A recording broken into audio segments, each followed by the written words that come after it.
है, कुछ बच्चे नहीं आए थे, ध्यान दें। प्रश्नोत्तर नंबर 6, बहुत तेज बताऊंगा, मैं आए नहीं थे, ध्यान से देख लो। अथवा वाला प्रश्न। हाँ सभी बच्चे ध्यान दें।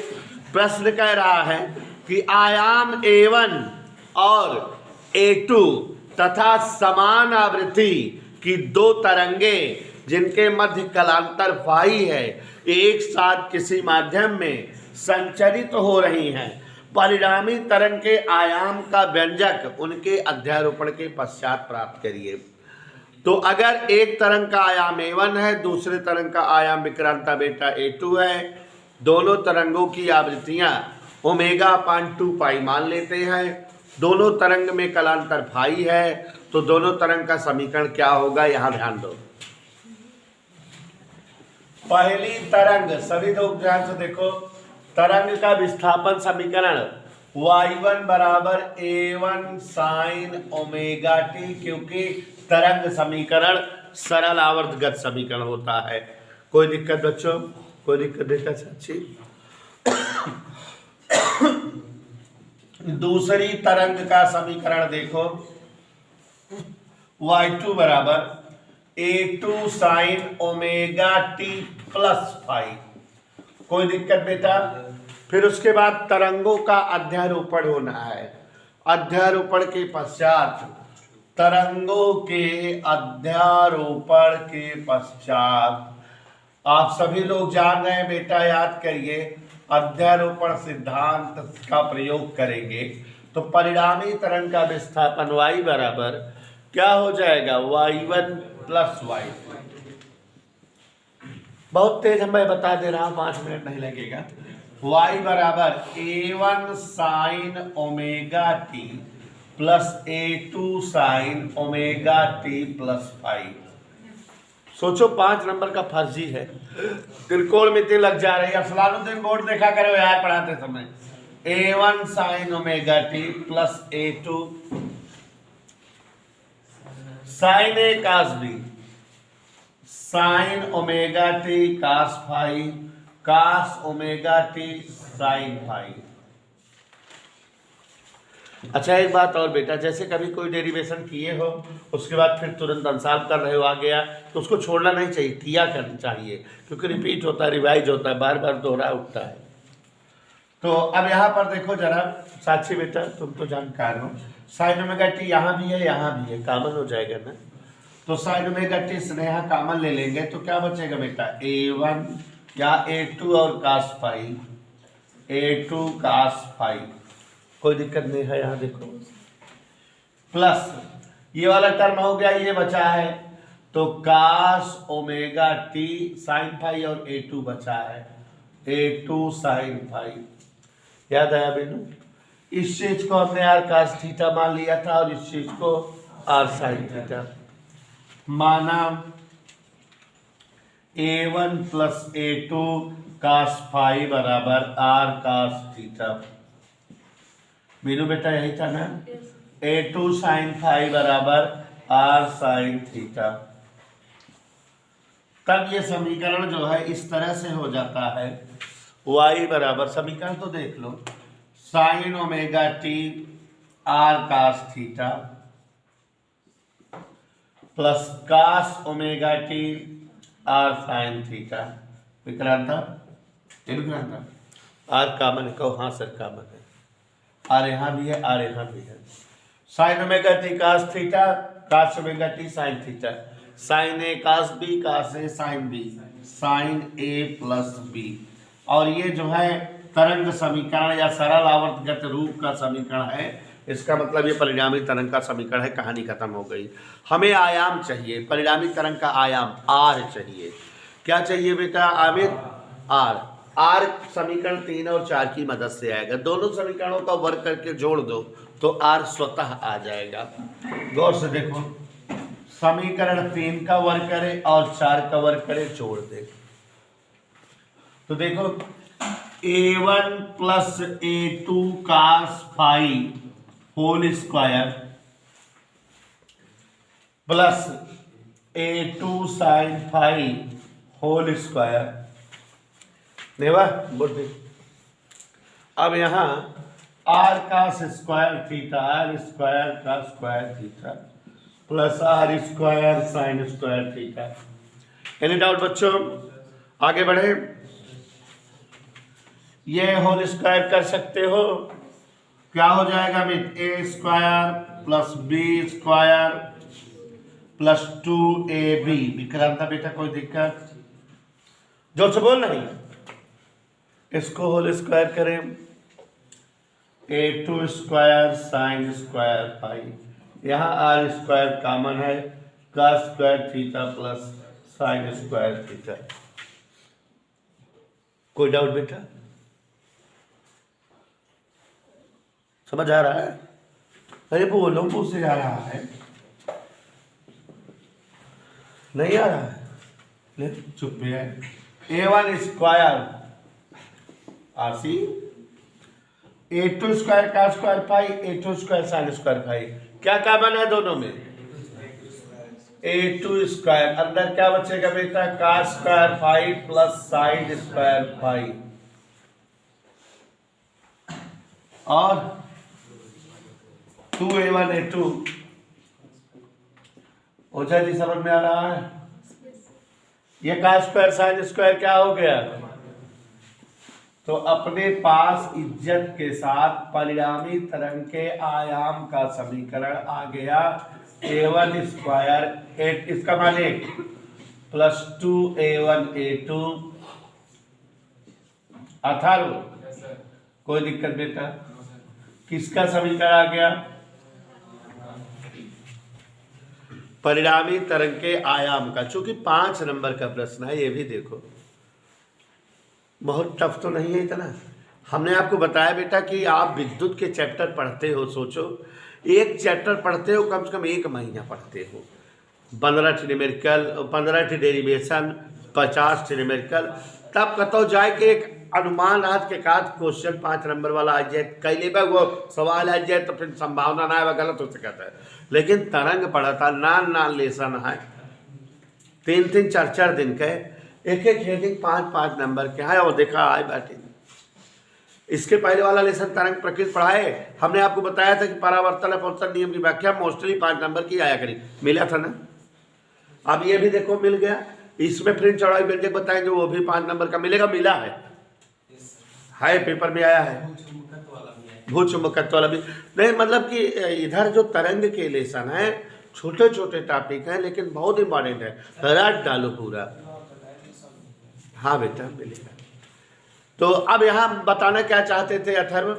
बताना मूर्ख ये चाहते थे कि 5 नंबर का क्वेश्चन है तो इतने पे मत छोड़ देना, संपोषी और विनाशी व्यतिकरण का आयाम भी निकालना। माने आर मैक्सिमम के लिए कास पाई प्लस 1, आर मिनिमम के लिए कास पाई माइनस 1 रखिएगा, ठीक है। तो यहाँ आर मैक्सिमम हेतु कास पाई बराबर प्लस 1, कास पाई का मान -1 से +1 के बीच लाई करता है। तो आर मैक्सिमम हम यहाँ शॉर्टकट पे लिख दे रहे हैं, आप लोग जान रहे हैं, √a1 square plus a2 square plus 2a1 a2, ऐसे तो हो जाएगा। ये ऐसे नेहा, हे बेटा नेहा मलिक शेख, देखो ऐसे हो जाएगा। तो आर मैक्सिमम बराबर a1 प्लस a2, बस इतना ही, अंडर गायब हो गया। वह आर मिनिमम, अब हम जान गए, डायरेक्ट लिख देंगे a1 डिफरेंस a2, इतना तो लिख ही दीजिएगा। तो ये जो है 5 नंबर का क्वेश्चन है, पूरी किताबियत तो पेपर में आए बाटे। अब बच्चों प्रश्न नंबर 7 पढ़ते हैं, ये हो गया। पढ़े बेटा। ठोसों में उपस्थित, ध्यान से सुनिएगा, ऊर्जा बैंडों के नाम लिखिए। पीएन संधि डायोड पूर्ण तरंग दृष्टिकारी रूप में कैसे प्रयुक्त होता है, सरल परिपथ बनाकर इसकी कार्यविधि समझाइए। तो ध्यान से देखिए जरा, प्रश्न नंबर 7, ठोसों में ऊर्जा बैंड। आपको हमने बताया था ऊर्जा की जितनी मात्रा से इलेक्ट्रॉन विविक्त कक्षाओं में चक्कर कर सकते हैं, ऊर्जा की वह निर्धारित मात्रा ऊर्जा बैंड कहलाती है। ठोसों में कुल 3 प्रकार का ऊर्जा बैंड है। पहला ऊर्जा बैंड नाम याद करिए, संयोजी ऊर्जा बैंड। कौन सा ऊर्जा बैंड बेटा? दूसरा है चालन ऊर्जा बैंड। तीसरा क्या है? वर्जित ऊर्जा क्षेत्र की चौड़ाई।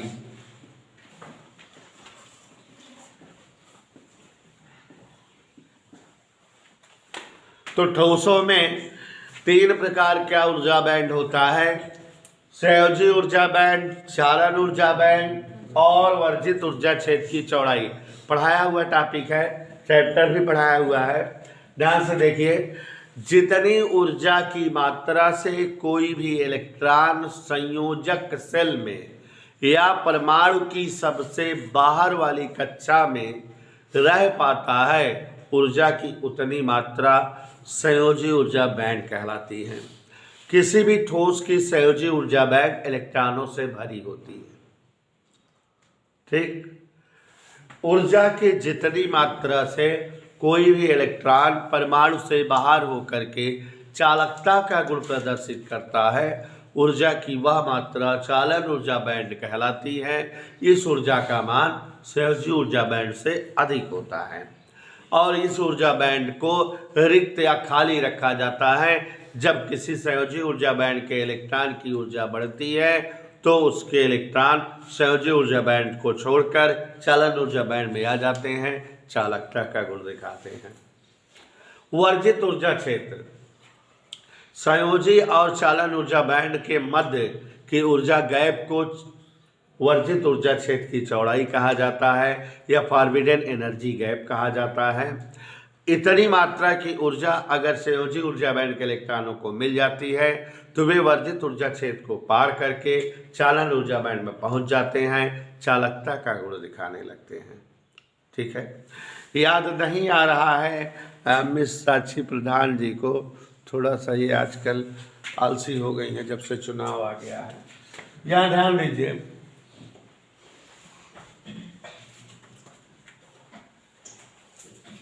कुछ ठोस इस प्रकार होते हैं कि उनके वो चालन ऊर्जा बैंड और संयोजी ऊर्जा बैंड की चौड़ाई लगभग समान होती है, किंतु वर्जित ऊर्जा क्षेत्र की चौड़ाई बहुत कम होती है। और ऐसे ठोस चालक कहलाते हैं, विद्युत के चालक। अगर इस प्रकार किसी जो है ठोस का ऊर्जा बैंड स्वरूप हो, ऐसे संयोजी ऊर्जा बैंड इलेक्ट्रॉन से भरा हुआ है, ये उतनी ऊर्जा होती है जितने से कोई इलेक्ट्रॉन परमाणु की सबसे बाहरी कक्षा में चक्कर कर पाता है। और संयोजी ऊर्जा बैंड की चौड़ाई और अगर चालन ऊर्जा बैंड की चौड़ाई बराबर हो, लगभग समान हो, और वर्जित ऊर्जा क्षेत्र की चौड़ाई बहुत कम हो कि संयोजी ऊर्जा बैंड के इलेक्ट्रॉनों को अगर थोड़ी सी भी ऊर्जा मिल जाए तो ये वर्जित ऊर्जा क्षेत्र की चौड़ाई को क्रॉस करके चालन ऊर्जा बैंड में पहुंच जाएंगे, चालकता का गुण दिखाने लगेंगे। ऐसे पदार्थ विद्युत के चालक कहलाते हैं। ठीक वर्मा जी, ऐसे समस्त पदार्थ जिनके चालन ऊर्जा बैंड की चौड़ाई बहुत अधिक हो, वर्जित ऊर्जा क्षेत्र की चौड़ाई बहुत अधिक हो, संयोजी ऊर्जा बैंड की चौड़ाई चालन ऊर्जा बैंड की अपेक्षा कम हो,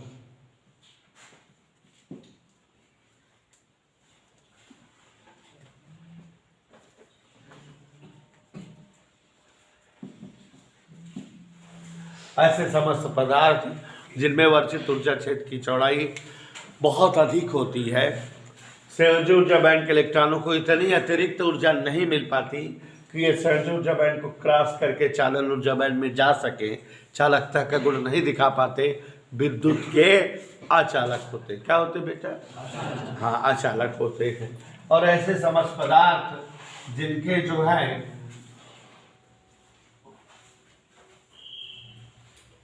जिनके वर्जित ऊर्जा क्षेत्र की चौड़ाई चालकों की अपेक्षा अधिक और अचालकों से कम हो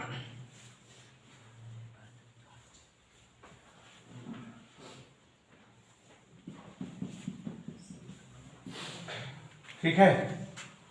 यहां देखो वर्गित ऊर्जा क्षेत्र की चौड़ाई चालक से अधिक है, अचालक से कम है, इन दोनों के बीच में है। यहां संभावना है कि संयोजी ऊर्जा बैंड के इलेक्ट्रॉनों की ऊर्जा बढ़ेगी, वर्गित ऊर्जा क्षेत्र को क्रॉस करके चालन ऊर्जा बैंड में आ जाएंगे, चालकता गुण प्रदर्शित करेंगे और ये जो है अर्धचालक कहलाते हैं। ऐसे पदार्थ हैं, ये चालक हैं विद्युत के, ये विद्युत के इंसुलेटर हैं और ये विद्युत के अर्धचालक सेमीकंडक्टर। ठोसों में ऊर्जा बैंड इस प्रकार का है। और बच्चों पीएन संधि डायोड पूर्ण तरंग दृष्टिकारी रूप में कैसे प्रयुक्त होता है, आप जान रहे हैं, परिभाषा आपको बता दे रहे हैं बेटा। प्रत्यावर्ती धारा को दिष्ट धारा में बदलना दिष्टकरण कहलाता है। इस प्रक्रिया में शामिल यंत्र दिष्टकारी कहलाते हैं और जब प्रत्यावर्ती धारा की संपूर्ण तरंग का दिष्टकरण किया जावे है तो प्रयुक्त उपकरण पूर्ण तरंग दिष्टकारी कहलाता है। जब प्रत्यावर्ती धारा की संपूर्ण तरंग का दिष्टकरण करना होता है तो 2 पीएन संधि डायोड का प्रयोग किया जाता है। क्रियाविधि चित्र इस प्रकार होता है, यहाँ पर जो है पीएन संधि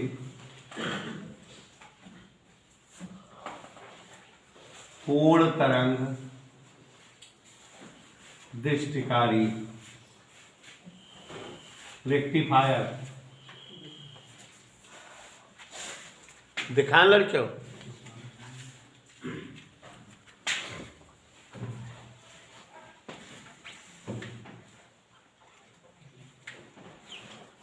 एक ट्रांसफार्मर होता है ऊंचाई ट्रांसफार्मर।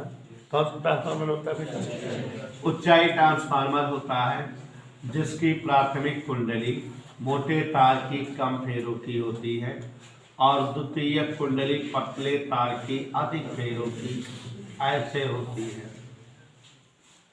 यहाँ बीच में क्रोड होता है। ट्रांसफार्मर की प्राथमिक कुंडली AB, द्वितीय कुंडली CD, कुंडली AB से एक जो है बाह्य प्रतिरोध और एक प्रत्यावर्ती धारा स्रोत, इसके सिरों पर जो वोल्टता होती है इनपुट वोल्टता होती है। याद आया? और ट्रांसफार्मर की द्वितीयक कुंडली से एक डायोड D1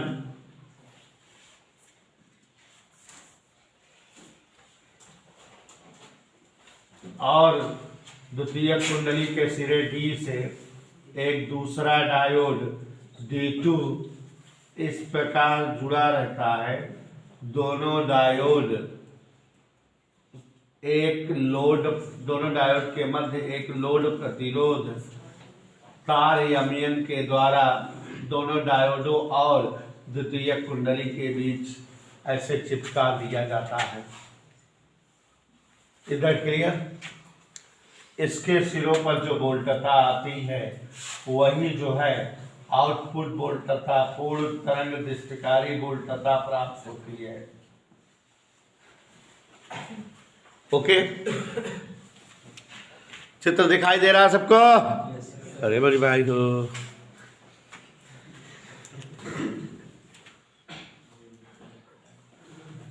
पीएन संधि डायोड का पूर्ण तरंग दृष्टिकारी रूप में प्रयोग करने के लिए एक उच्चाई ट्रांसफार्मर लिया जाता है जिसकी प्राथमिक कुंडली AB, द्वितीय कुंडली CD, कम फेरों और ज्यादा फेरों वाली बीच में ऐसे होता है। यहाँ एक प्रत्यावर्ती धारा स्रोत और एक जो है इनपुट प्रतिरोध होता है जिसके सिरों की वोल्टता इनपुट वोल्टता कुछ ऐसे प्राप्त होती है। द्वितीय कुंडली के सिरे C से एक डायोड D1 और सिरे D से एक डायोड D2 जोड़ देते हैं।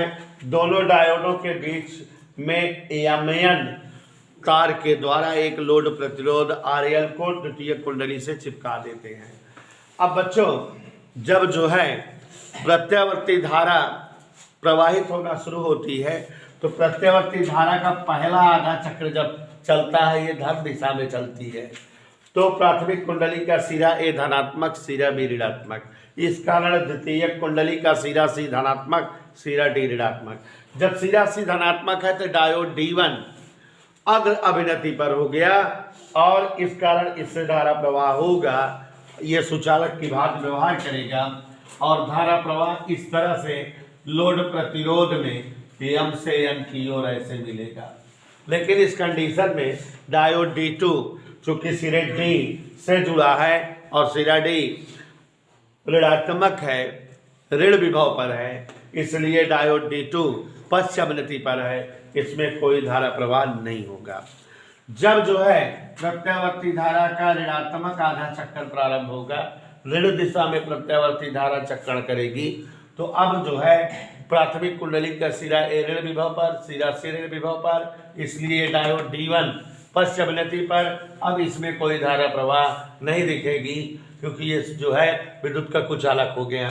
लेकिन इस कंडीशन में सिरा B धनात्मक है, सिरा D धनात्मक है, इस कारण डायोड D2 धन विभव पाने के कारण अग्र अभिनति पर हो गया और इसके सिरों से धारा प्रवाह दिखेगी। लेकिन धारा प्रवाह M से N की ओर ही प्राप्त होगी, माने ऊपर की ओर। और इस प्रकार जो है प्रत्यावर्ती धारा के संपूर्ण चक्र में ऐसे ही जो है दिष्ट धारा माने धारा एक ही दिशा में यमयन के सिरों पर प्राप्त होती रहेगी। हमने एक चित्र यहाँ पर और बनाया था कि ये जो है दिष्ट करण के पूर्व धारा है और ये कौन सी धारा बनेगी बेटा, जोर से बोल दो। दिष्ट करण के बाद बेटा मैं लिखो ऐसे ऐसे ऐसे ऐसे ऐसे, ये दिष्टकरण के बाद है और ये दिष्टकरण के पूर्व है। आप सभी को समझ आ रहा है, जरूरत है लिखाने की। प्रश्न नंबर 7 का अथवा प्रश्न देखिए, विक्रांता पूछ रही है पीएनपी तथा एनपीएन ट्रांजिस्टर का प्रतीक चित्र। तो बेटा पीएनपी तथा एनपीएन ट्रांजिस्टर का प्रतीक चित्र मतलब आप समझ रहे हो कि पीएनपी और एनपीएन ट्रांजिस्टर का प्रतीक चित्र ये एक एक नंबर का होगा। देखो क्वेश्चन नंबर 7 अथवा, स्नेहा का ध्यान देना, पीएनपी ट्रांजिस्टर पढ़ाए हुए हैं प्रतीक चित्र, ध्यान से सभी समझिए। पीएनपी ट्रांजिस्टर का प्रतीक चित्र ये क्या होता है विक्रांता बेटा, कोई एक गोली आधार होता है बेटा मलिक, यहाँ ऐसे जो है ये आधार टर्मिनल होता है और ये ऐसे उत्सर्जक टर्मिनल और ये ऐसे संग्राहक टर्मिनल। ठीक है, बढ़िया बड़ा से बनाना, जैसे ये एक और बना देना,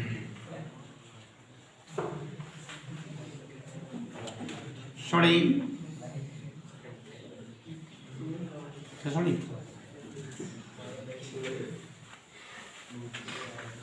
अब अगर पीएनपी ट्रांजिस्टर, पीएनपी वाले में याद करो धारा बैटरी से ट्रांजिस्टर की ओर बहती थी, उत्सर्जक से आधार की ओर, ये पीएनपी है। इसका उल्टा कर दो, ये एनपीएन है।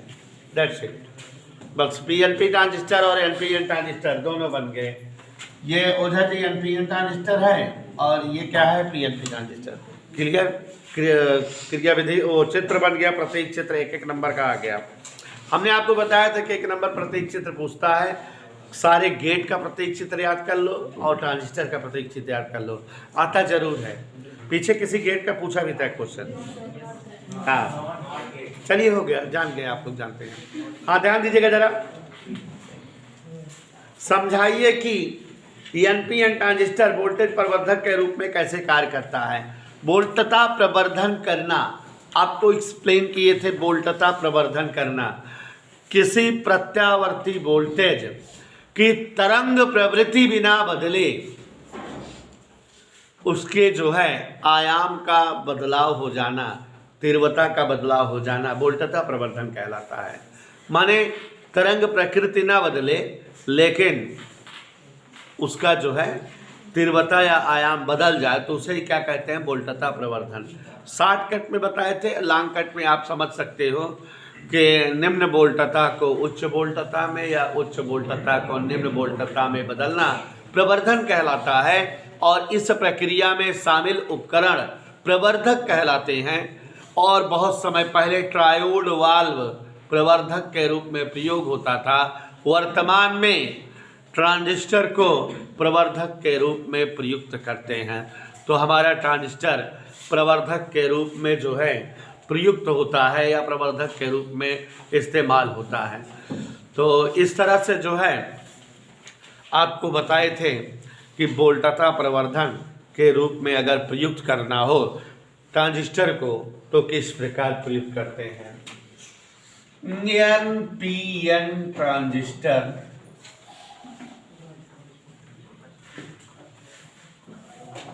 वोल्टता प्रवर्धन। आपको एक चीज और बताए थे कि किसी भी ट्रांजिस्टर का प्रवर्धक के रूप में इस्तेमाल 3 तरह से करते हैं। उभयनिष्ठ उत्सर्जक प्रवर्धक, उभयनिष्ठ आधार प्रवर्धक और उभयनिष्ठ संग्राहक प्रवर्धक। इसमें नाम नहीं बोला है कौन सा प्रवर्धक करिए। NPN ट्रांजिस्टर वोल्टेज प्रवर्धक करिए, लेकिन कौन सा उत्सर्जक संग्राहक नाम नहीं दिया है। तो आप लोग कौन करेंगे, उत्सर्जक। क्यों? क्योंकि हमारे कोर्स में उत्सर्जक ही है ना। तो उभयनिष्ठ उत्सर्जक प्रवर्धक के रूप में NPN ट्रांजिस्टर का प्रयोग करेंगे। गौर से देखिए जरा, उभयनिष्ठ उत्सर्जक प्रवर्धक के रूप में। तो उभयनिष्ठ उत्सर्जक प्रवर्धक के रूप में देखो जरा इधर, ओम ट्रांजिस्टराय नमः।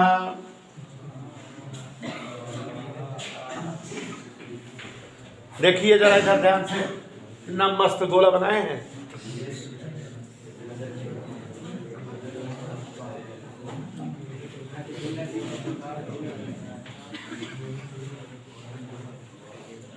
बच्चों ये क्या है, उत्सर्जक। ये क्या है, आधारा। ये क्या है, संग्राहक। याद आया? अब यहाँ बच्चों एक जो है वह प्रतिपथ जोड़ेंगे जिसका प्रवर्धक करना रहेगा ना। तो यहाँ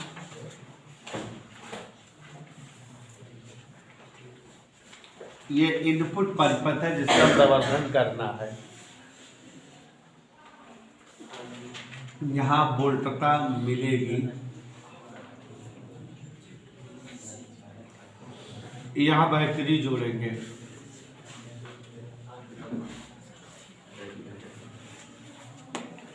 इधर क्लियर, इन दोनों के बीच की बैटरी। और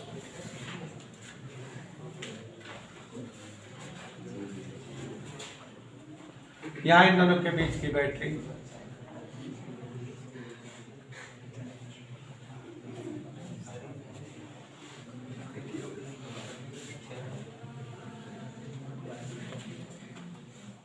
बदले हुई वोल्टता जो मिलेगी,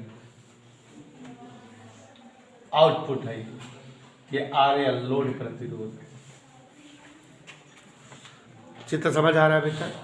वोल्टता प्रवर्धन के लिए निम्न प्रकार से आकृति सेटअप करते हैं। सबसे पहले तो NPN ट्रांजिस्टर इसको बनाएं। कौन सा ट्रांजिस्टर बनाएंगे? NPN ट्रांजिस्टर मतलब देखो, आधार से उत्सर्जक की ओर धारा है। किधर से है? आधार की ओर। ये ट्रांजिस्टर से बाहर निकलती धारा है, ये IE बाहर निकल रही है, तो IB और IC अंदर आ रही होंगी ट्रांजिस्टर के अंदर। इधर क्लियर? अब यहाँ पर बैटरी सेटअप करते हैं। जैसा कि आप जान रहे हैं एनपीएन ट्रांजिस्टर है, उत्सर्जक एन टाइप का है, आधार पी टाइप का है। अग्र अभिनति पर होना चाहिए, तो अग्र अभिनति ये बैटरी है बी और ई के बीच।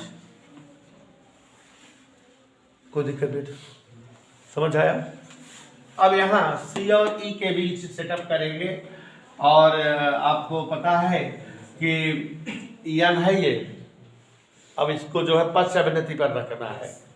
पश्च अभिनति का मतलब एन को ध्यान से,